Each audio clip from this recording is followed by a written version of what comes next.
There are stories that men carry the way they carry shrapnel, buried so deep beneath the skin that for decades they forget it is even there, until age thins the flesh and the old wound surfaces again, aching in weather no one else can feel.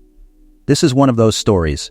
For 58 years it remained inside the memory of a man who is now 91 years old, who still keeps a single black and white photograph in a cigar box beneath his bed, who has buried his wife, 2 of his 3 children, and nearly every friend who once stood beside him in a converted drill hall on the outskirts of Kowloon on the evening of March 3, 1965.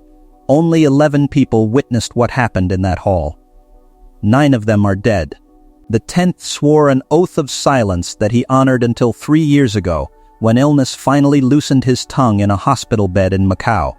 And the 11th, the one whose memory still holds the clearest picture of all, has decided in the last stretch of his own life that the truth deserves to outlive him. What happened that night involved a confrontation few would believe possible in an era when women in the Republic of China's military auxiliary forces were rarely permitted to rise above administrative rank, let alone command discipline over men twice their size.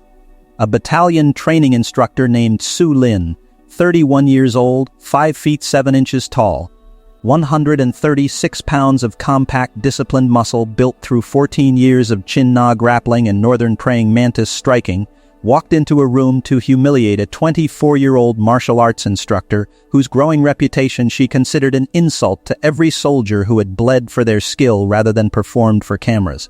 She did not come to spar. She came to settle, publicly and permanently, the question of whether Bruce Lee's philosophy was substance or showmanship. She offered him a wager with her own reputation as collateral, defeat her, and she would issue a public apology before her entire battalion. The stakes, though no one in that room fully understood it yet, were larger than pride. They concerned an entire generation's belief about what strength was supposed to look like, and who was permitted to possess it. To understand why that wager carried the weight it did, you have to understand Hong Kong in the winter of 1965, a city compressed between mountain and harbor, breathing diesel and incense in equal measure, its narrow streets stacked with neon signs advertising tailors, dentists, fortune tellers, and gambling dens within the same 3-story block. The British colonial administration still governed by day, but at night the old loyalties surfaced. Kuomintang veterans who had fled the mainland 16 years earlier gathered in tea houses to argue about a homeland most would never see again, and among them circulated rumors of a young man, barely into his 20s, who had returned from America claiming that centuries of martial tradition could be questioned, refined, even discarded where it failed to serve truth. To the old guard, men who had survived war and exile through unwavering loyalty to their training lineages, this was not innovation, it was heresy. The drill hall where the confrontation occurred belonged to a paramilitary training compound nominally affiliated with a veterans association in the Sham Shui Po district, a long structure of poured concrete with a corrugated tin roof that turned every footstep into a flat, echoing slap and amplified the smallest cough into something that seemed to fill the entire building. A single row of bare bulbs hung from black cords down the center of the ceiling, casting hard cones of yellow light separated by pools of shadow along the walls, so that anyone standing near the perimeter existed in a kind of half-visible twilight while the center of the room burned bright as an interrogation chamber. The concrete floor had been swept that afternoon but still held the gray dust of years, and the air carried the mingled smell of machine oil from a maintenance bay next door, the mineral tang of sweat soaked into canvas mats stacked along one wall, and, faintly, the ash of incense drifting in from a small shrine someone had set up near the entrance to bless the building's original construction. It was cold enough that breath showed in the lamplight, the kind of damp Hong Kong winter chill that settles into joints and makes grown men flex their fingers before they fight. Su Lin had built her reputation the hard way, through a childhood in Hunan where her father, a former officer humiliated by the communist takeover, had trained her not because he believed women belonged in combat, but because he had no sons left to carry his lineage and refused to let an unbroken family discipline die with him. She trained before dawn in courtyards in temperatures that cracked skin, absorbed strikes that left bruises she hid beneath long sleeves through her adolescence. and by the time she fled south with the remnants of her family in 1957, she had already surpassed every male cousin who had once mocked her for training at all. In Hong Kong, she found purpose instructing hand-to-hand combat to young recruits in a paramilitary auxiliary unit, where her precision and her unwillingness to extend any soldier, male or female. Special treatment earned her a nickname the men used behind her back and, eventually to her face, with something closer to reverence than mockery, Taihua, the Iron Flower. She stood 5'7", which placed her eye to eye with most of the men she trained, her forearms corded with visible muscle from years of iron palm conditioning against sandbags.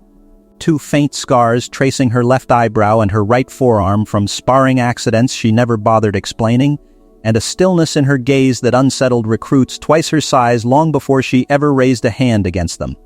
What brought her into conflict with Bruce Lee was not abstract philosophy but a specific personal grievance.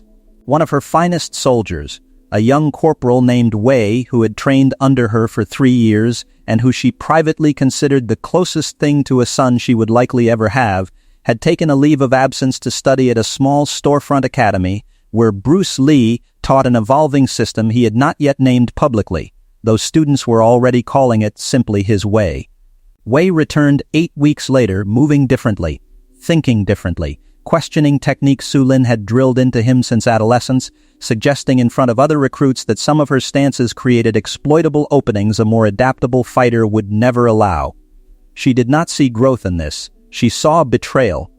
The seduction of her best student by a stranger barely out of his 20s who had never served, never bled for a cause, never endured what she and her family had endured to keep tradition alive.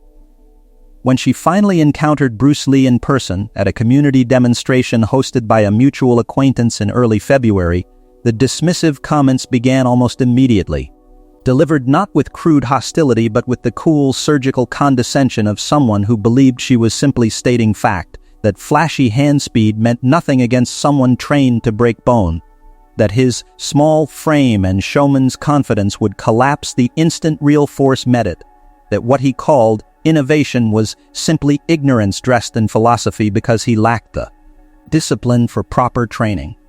Bruce Lee's response that first evening surprised everyone who expected him to bristle. He listened. He asked her precise, almost clinical questions about her training methodology, about the specific mechanics of her iron palm conditioning, about how she generated power through her hips rather than her shoulders. Questions that revealed genuine interest rather than mockery. This composure, rather than disarming her hostility, deepened it.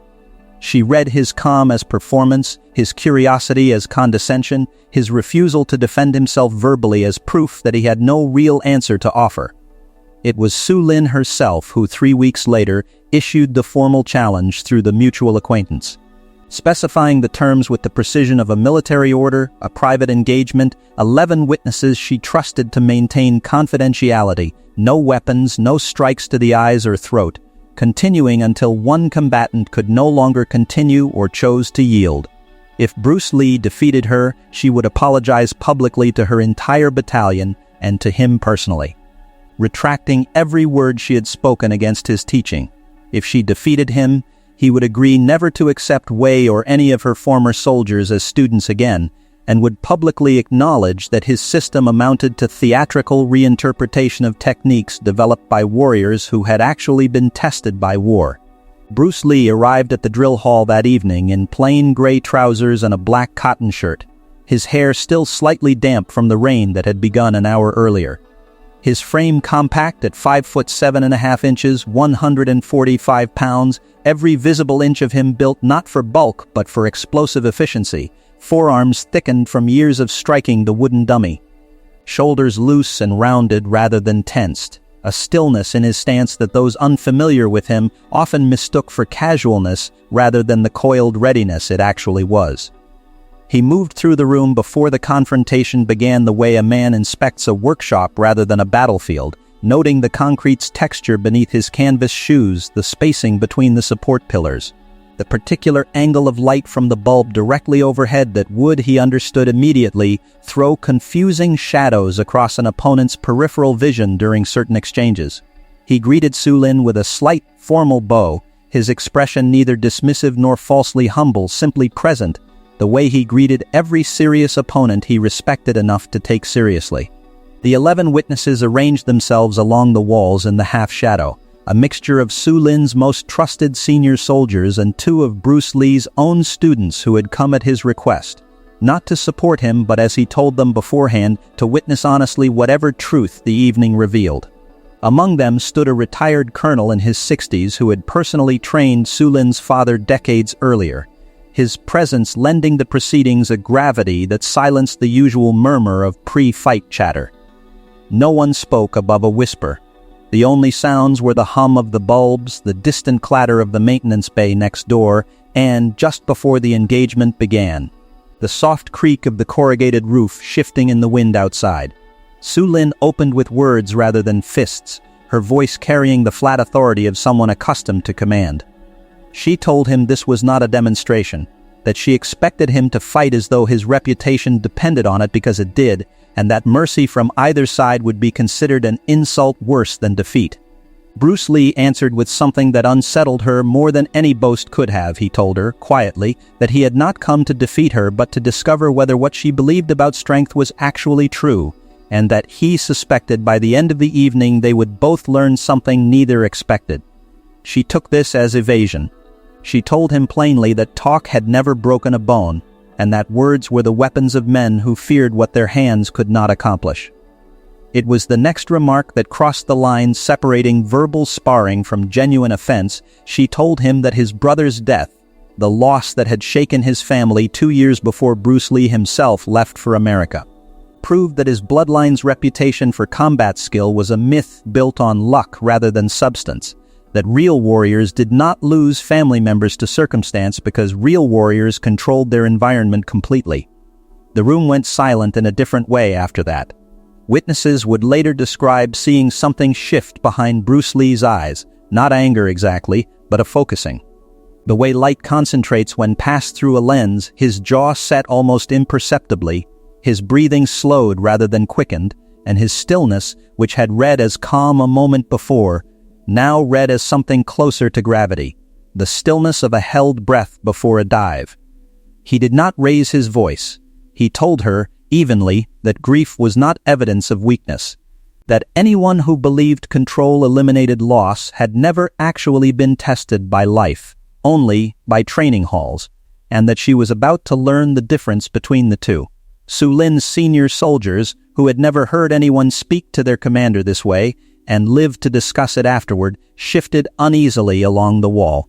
The retired colonel, witnesses recalled, allowed himself a faint, private smile, as though he alone understood that the evening had just become something far more significant than either combatant yet realized. They agreed to begin without further negotiation. Su Lin stepped to the center of the bright cone of lamplight, settling into a wide, low stance rooted through both legs. Her weight distributed for maximum stability against takedown attempts, her hands rising into a guard position that kept her forearms angled to deflect strikes toward her centerline. Bruce Lee stepped opposite her into the same circle of light, his stance narrower, higher, his lead hand low and almost relaxed, his rear hand cocked near his ribs. His weight balanced so lightly on the balls of his feet that he seemed to hover rather than stand. The 11 witnesses drew closer without realizing they had moved, forming an informal ring that turned the drill hall floor into something resembling an arena. Somewhere outside, the rain that had threatened all evening finally began in earnest, drumming against the tin roof in a rhythm that would, within minutes, become the unconscious soundtrack of everything that followed. What happened in the next 90 seconds of real time would occupy the next several minutes of this account, because what the 11 witnesses perceived as a blur of motion contained, when reconstructed through their combined memory and Bruce Lee's own later description to his closest students, a sequence of decisions and adjustments precise enough to fill a textbook on applied biomechanics. Su Lin moved first, and she moved with the explosive economy of someone who had spent 14 years compressing power into the shortest possible distance.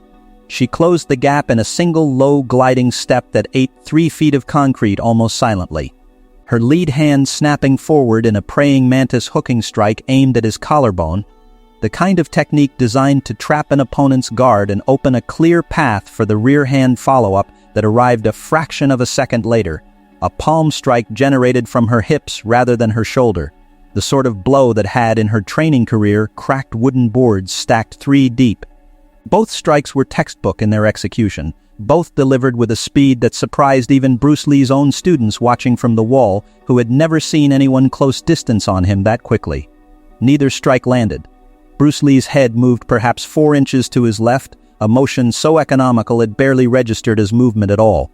Simply a slight tilt of the chin that let her hooking hand pass through the space his collarbone had occupied a half-second earlier. His rear foot shifted 6 inches backward and to the side in the same instant, a redistribution of weight rather than a retreat, and her follow-up palm strike traveled through air that had, an eye blink before, contained a target. He did not block. He did not retreat in any way that resembled fear. He simply was no longer where her trained eyes and trained instincts told her he should be, and the disorientation this produced was visible immediately in the half-second hesitation before her next attack, a hesitation that any opponent with 14 years of combat experience would recognize as devastating. Because hesitation in close combat is the single costliest error a fighter can make. She recovered quickly, professional discipline overriding surprise, and launched a combination designed to compensate for the miss, a low sweeping kick aimed at his lead ankle intended to disrupt his footwork, followed immediately by a rising knee strike calculated to catch him off balance during the moment his attention split between threats. This was sound tactical thinking, the kind of layered attack sequence that had ended fights against larger, stronger opponents throughout her career. Bruce Lee's response revealed something the witnesses along the wall would discuss for years afterward, without ever fully agreeing on language adequate to describe it. His lead foot lifted just enough to let her sweep pass beneath it. A motion requiring such precise timing that even a fraction of a second's miscalculation would have meant a swept leg and a hard landing on concrete, and as his foot returned to the ground his weight had already shifted to absorb and redirect the rising knee strike, his hip turning to deflect rather than block it, the impact glancing off the outside of his thigh rather than connecting with the solar plexus she had targeted. This was the first phase, and what it established, visible to every trained eye in that room, though articulated differently by each witness afterward, was that Su Lin's attacks were not failing because Bruce Lee was faster in any simple sense. They were failing because he appeared impossibly to already be where her attacks were not, as though he had read each technique's trajectory before her own muscles had fully committed to it.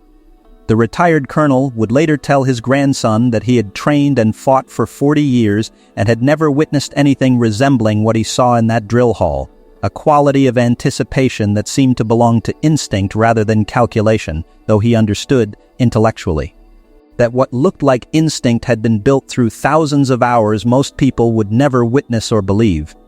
Frustration entered Su Lin's technique within the next exchange, though to her credit, and to the credit of her discipline, it manifested first not as wildness but as increased commitment, a doubling down on precision rather than power. She abandoned the combination approach and attempted instead a single perfectly executed strike, a spear hand thrust toward his throat that her own father had taught her could end a confrontation in a single movement if delivered with sufficient speed and accuracy. Witnesses along the wall actually gasped audibly, certain this strike would land. Certain its proximity to a genuinely dangerous target meant Bruce Lee would have to commit to a hard block that would finally slow the exchange down to something resembling a fair fight.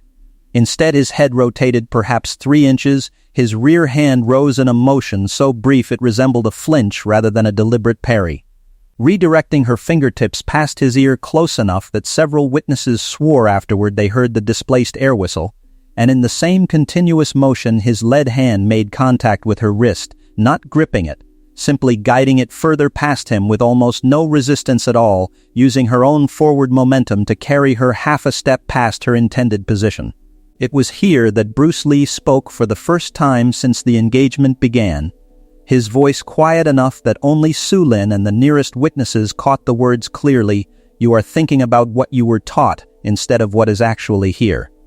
The remark landed harder than any physical strike could have.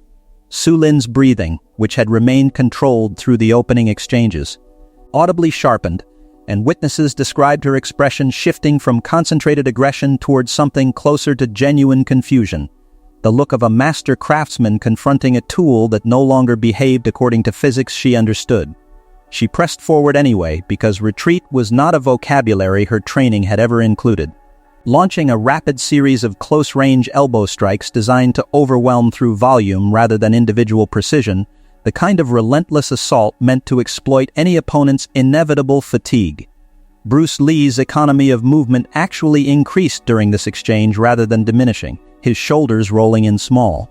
Precise arcs that let each elbow graze past him with margins of inches rather than feet, his breathing visibly unchanged even as Su Lin's own breath began coming in sharper, audible pulls. Several witnesses described watching something shift in his eyes during this phase, an expansion of focus rather than a narrowing, as though he had stopped reacting to individual strikes and begun perceiving the entire pattern of her attack as a single continuous shape he could simply flow around, the way water finds the path of least resistance through stone without ever pausing to calculate the geometry. The turning point arrived roughly 40 seconds into the engagement, though every witness afterward would describe it as feeling like it occupied considerably longer, the particular distortion of perceived time that accompanies genuine danger and genuine wonder in equal measure. Su Lin, her precision beginning to fray at the edges of her frustration. Committed to a powerful straight punch aimed center mass, her full hip rotation behind it, the kind of blow that had on training dummies produced cracking sounds audible across an entire courtyard. Bruce Lee did not retreat from this strike, did not redirect it, did not evade it with the economical near misses that had characterized the previous exchanges. Instead, he stepped almost imperceptibly inside its trajectory, closing the distance rather than expanding it, positioning his own right fist barely 2 inches from her sternum before her punch had even fully extended. What followed has been described by every surviving witness, independently, using almost identical language, which is itself among the more remarkable details of the entire account. There was no visible wind-up. His fist simply seemed to compress the 2 inches of space between his knuckles and her chest, a motion generated, as he explained to his students years later, from a sequence beginning in his rear foot, traveling up through his legs, his hips rotating barely a few degrees, his spine transmitting that rotational force up through his shoulder and into an arm that uncoiled with such complete efficiency that almost none of the generated power was lost to wasted motion before it reached his fist. The sound it produced against her chest was not the dull thud of an ordinary punch, but something sharper, a crack that several witnesses compared afterward to a green branch snapping, distinct enough that the colonel's hand instinctively rose to his own chest in sympathetic memory of impacts he had taken decades earlier in actual combat.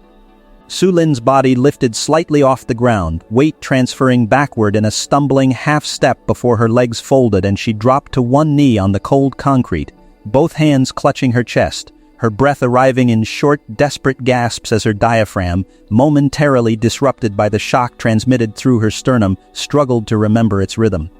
For 3 or 4 seconds, an eternity within the compressed time of close combat, she could not speak, could not fully draw breath, her eyes wide not merely with pain but with the dawning, vertiginous recognition that everything she had believed about the relationship between size, training pedigree, and combat capability had just been disproven in front of 11 witnesses by a technique she had not even seen coming. This was the moment witnesses agreed afterward that revealed Bruce Lee's true character more clearly than any punch could have. He did not press the advantage. He did not circle her with the predatory satisfaction of a combatant who had finally proven his point. He stepped back, his hands lowering from guard position. His breathing as unhurried as it had been before the engagement began, and he waited, giving her the time and the dignity to recover her breath without an audience closing in around her vulnerability. Su Lin, true to the discipline that had defined her entire life, did not yield even then. As her breath returned, she rose, unsteadily at first, then with gathering resolve. Her pride refusing to accept defeat from a single strike no matter how devastating, and what followed was a final, desperate phase that revealed dimensions of both combatants' capability the earlier exchanges had only hinted at. Abandoning technique for something closer to pure survival instinct, she attempted a low tackle.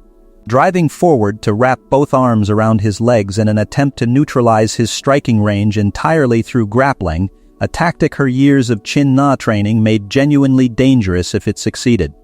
Bruce Lee's response demonstrated a defensive sophistication that surprised even the witnesses most familiar with grappling combat. His hips dropped and rotated simultaneously, his forearm catching her shoulder and redirecting her momentum past him rather than absorbing it, using the physics of her own committed forward motion to carry her half-stumbling past his position rather than into it. A maneuver requiring split-second timing that left no margin whatsoever for error. She turned, recovering her footing with the reflexive grace of genuine mastery even in the midst of failure, and attempted one final exchange, a flurry of close strikes thrown with whatever strength her recovering body could still generate. Bruce Lee absorbed the first two against his forearms, the contact sounding like leather striking leather, his guard never breaking. And on the third exchange his own hand rose, not as a strike but positioned as one, his fingertips stopping a measured 2 inches from the side of her throat, frozen there in a position every witness in that room immediately understood represented a strike that could have ended the confrontation in a manner far more permanent than a bruised sternum. The room went completely silent except for the rain still drumming against the tin roof. Su Lin froze as well, her eyes locked not on his fingertips but on his face, reading there not triumph but something closer to solemn restraint, an acknowledgement passing between them without a single word spoken that he could have completed the technique and chose, deliberately, not to. He lowered his hand slowly. He did not declare victory. He simply stepped back, returning to the same neutral, balanced stance he had begun in, his breathing still unhurried, and waited to see what she would do with what had just been revealed to her. What followed in the minutes immediately after carried its own quiet drama, distinct from the physical confrontation but no less significant to everyone who witnessed it. Su Lin's hands trembled, not from fear but from the receding adrenaline surge that any genuine combatant recognizes in its aftermath, a trembling she made no attempt to hide despite a lifetime spent disguising every form of vulnerability from subordinates who depended on her appearing unbreakable. Bruce Lee crossed the small remaining distance between them not as a victor approaching the defeated, but as one combatant checking on another, asking quietly whether her breathing had returned to normal, whether the strike to her sternum had produced any sharper pain suggesting cracked rather than merely bruised cartilage. Offering his own canteen of water before any witness had thought to bring one forward. This care, arriving so immediately after a demonstration of such devastating capability, unsettled the watching soldiers more than the combat itself had, because it contradicted every assumption their training had taught them about the relationship between strength and compassion. The unspoken military doctrine that suggested the two were fundamentally incompatible. Su Lin drank the water in silence for what felt, to those watching, like a very long time. When she finally spoke, her voice had lost the flat command register it carried throughout the confrontation, replaced by something quieter, more genuinely searching. She asked him simply how he had known where her tackle would carry him before her own body had fully committed to the technique. Bruce Lee's answer, delivered without a trace of superiority, became, in the retelling over the following decades, one of the most frequently repeated fragments of the entire encounter. He told her that he had not known in the way she meant no, had not calculated her trajectory through conscious analysis the way a strategist studies a map. He had simply stopped trying to predict her and instead remained present enough to perceive what her body was actually doing in each successive instant, because prediction, he explained, was always a step behind reality, always working from what an opponent had done before rather than what they were doing now, while true presence allowed a fighter to move with what was actually happening rather than reacting half a beat late to what had already happened. This distinction between reading the past and inhabiting the present became the conceptual hinge around which the remainder of the evening's conversation turned. Su Lin, sitting now on an overturned equipment crate near the wall while several of her soldiers hovered nearby uncertain whether protocol called for concern or distance, asked him whether this meant her entire training methodology, built across 14 years on rigid forms repeated until they became reflexive, was fundamentally flawed. Bruce Lee's response revealed the philosophical sophistication that distinguished his teaching from simple iconoclasm. He told her the forms themselves were not the flaw.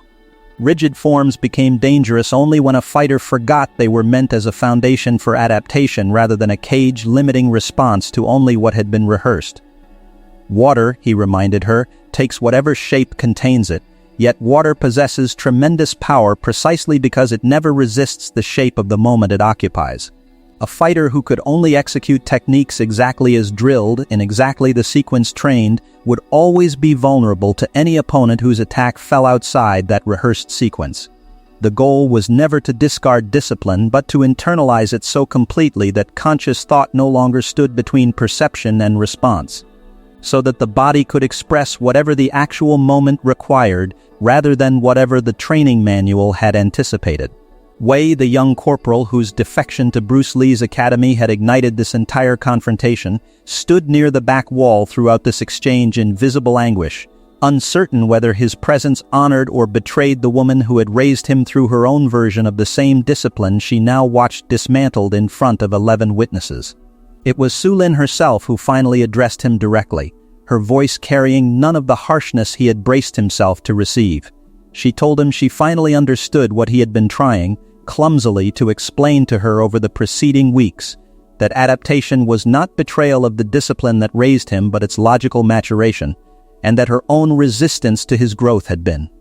She now recognized, rooted less in genuine concern for his technique than in fear of losing the only family relationship she had left in a country that was not originally her own. This admission, delivered in front of subordinates who had never witnessed their commander reveal anything resembling personal vulnerability, did more to transform the room's atmosphere than the physical confrontation itself had managed. True to the terms she herself had established, Su Lin requested that her senior soldiers gather the following week so she could deliver the public apology she had promised, though by the time that gathering occurred, what she delivered bore little resemblance to a simple retraction of insults. She told her assembled battalion that she had entered the drill hall believing she would prove that discipline forged through suffering and tradition would always overcome whatever a younger, untested philosophy claimed to offer, and that she had instead learned something about the difference between rigidity and discipline that she intended to rebuild her entire training curriculum around. Several of her soldiers, including Wei, would later study informally with Bruce Lee during his remaining years in Hong Kong before his eventual return to America, an arrangement Su Lin not only permitted but, in a development none of the original witnesses had anticipated, occasionally observed from the back of the room herself, taking notes with the same disciplined attention she had once reserved exclusively for her own lineage's forms. The friendship that developed afterward between Su Lin and Bruce Lee never became close in the conventional sense. Both were occupied by demanding separate paths, hers continuing within military training circles, his accelerating toward the film career that would eventually carry his name and his philosophy to audiences who had never set foot in Hong Kong. But they corresponded occasionally over the following years, and Su Lin would later tell her own students decades after his death that the 90 seconds in that drill hall had taught her more about genuine mastery than the preceding 14 years of her training combined, not because he had defeated her, but because of what he had chosen not to do once defeat became possible. The philosophy that emerged from that encounter extends, as these things tend to far beyond the boundaries of a martial arts drill hall in 1965. The lesson about presence over prediction speaks to anyone who has ever found themselves reacting to a colleague, a spouse, or a child based on who that person used to be rather than who they actually are in this present moment, fighting battles against outdated information while reality has already moved several steps ahead. The lesson about restraint as a more sophisticated demonstration of power than aggression speaks to every leader who has ever had to decide whether winning an argument completely was worth the relationship it would cost, whether genuine strength sometimes looks like stopping 2 inches short of where you could have struck. And the lesson Su Lin herself absorbed, that rigid adherence to inherited methods, however hard-won, eventually becomes a cage rather than a foundation unless it remains open to revision, speaks to anyone clinging to a career strategy, a parenting philosophy, or a belief about themselves that was true once but is calcified into something that no longer serves the person they are trying to become. The man who carried this story for 58 years before finally agreeing to share it sits today in a small apartment in Tai Po, his hands no longer steady enough to hold the cigar box without setting it carefully on a table first, his hearing diminished enough that conversations must be repeated, his eyesight reduced to shapes and shadows in dim light not unlike the half-illuminated drill hall where this entire story began. He was 19 years old that night, the youngest witness present, brought along by an uncle who served under the retired colonel, and he has spent nearly 6 decades believing the oath of silence he swore was permanent, something to be carried unbroken into his own grave. What changed, he says, was not a single dramatic event but the accumulation of small endings, friends dying one by one, the particular loneliness of being among the last people alive who remember something the world has otherwise forgotten, and a growing conviction that the lesson he witnessed in that drill hall belonged not to him alone but to anyone willing to sit with its implications. He says he does not tell this story to diminish Bruce Lee's legend or elevate it further, both of which strike him, at 91, as equally beside the point. He tells it because he believes a young man barely past his 20s gave an entire room of skeptical witnesses a demonstration that strength and gentleness were never actually opposites, that the truest mastery reveals itself not in the moment of victory but in the choice made immediately afterward, and that this particular truth feels, in his own final years, more urgent to pass along than almost anything else he has carried from a long and complicated life. The corrugated roof of that drill hall, if it still stands at all, has long since rusted past any recognition of the night it sheltered. The rain that fell that evening has been followed by tens of thousands of other rainfalls indistinguishable from it in any meteorological record. But somewhere in Taipo, an old man closes a cigar box and rests his hand on its lid for a moment longer than necessary, and somewhere beyond memory's usual boundaries, 2 figures still stand facing each other beneath a bare bulb's cone of yellow light, one with her hand still trembling from adrenaline, the other with his fist still frozen 2 inches from where a strike could have ended everything, both of them, in that suspended instant, finally seeing each other clearly for the very first time.